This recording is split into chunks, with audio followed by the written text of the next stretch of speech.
Hi guys, I'm Bautista and you are watching KingsFam TV. And today, samahan niyo ako i-bike check itong Merida Reacto 400. This is my bike since January of this year. And ginagamit ko to for touring and for my trainings. So stay tuned and watch the entire video.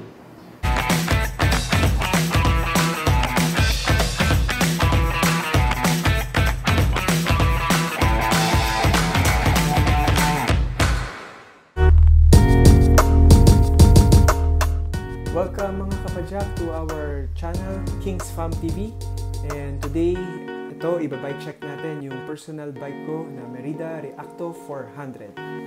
Binili ko to January 2020 dito sa Giant Bike Station dyan sa BF, malapit sa SMBF Parañaque.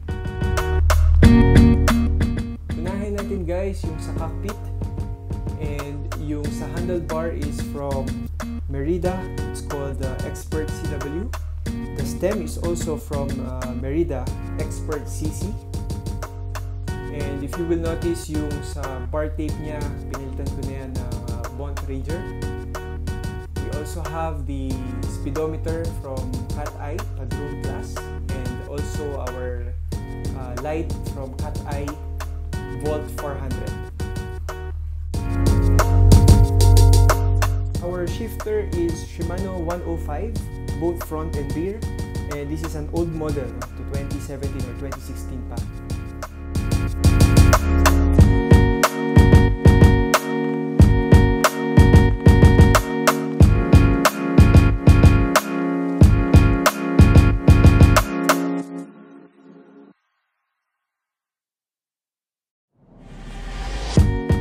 In terms of the brake, it's a V-brake from Merida and it's called Road Pro. So both the front and the rear are using the Merida brakes. Base experience, braking power is good. It could be better, but at least it's acceptable.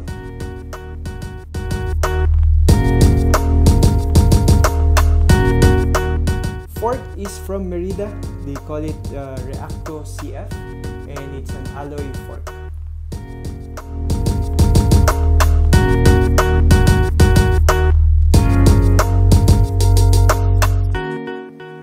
In terms of the frame guys, it's an alloy frame.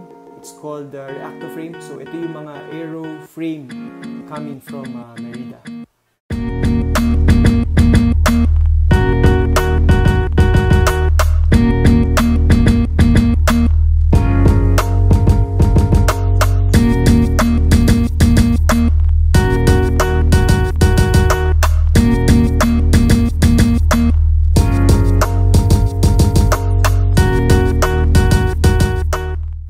Our chain wheel and bottom bracket are from FSA.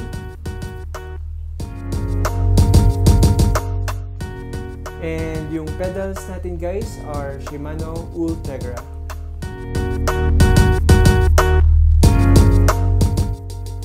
Both the rear and the front derailleur are Shimano 105. Hindi natin yan pinilitan. It comes from the built bike.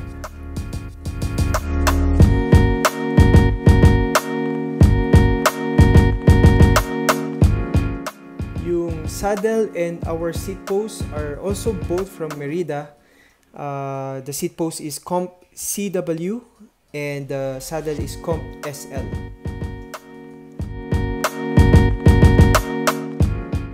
Wheel set is from Merida, and yung hubs natin are VP. And then yung tires nito pinilitan natin from Maxxis Dolomites. Pinilitan natin ng Continental Ultra Sport.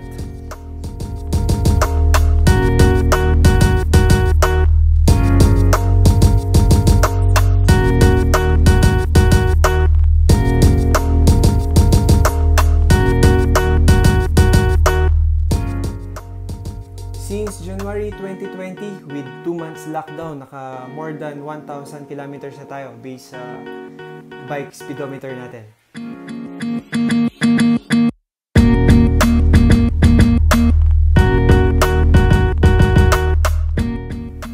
overall, I'm very happy with the bike and I hope to use it for the next 2 to 3 years. And sana umabot siya ng ganong katagal and walang maging problema sa maintenance.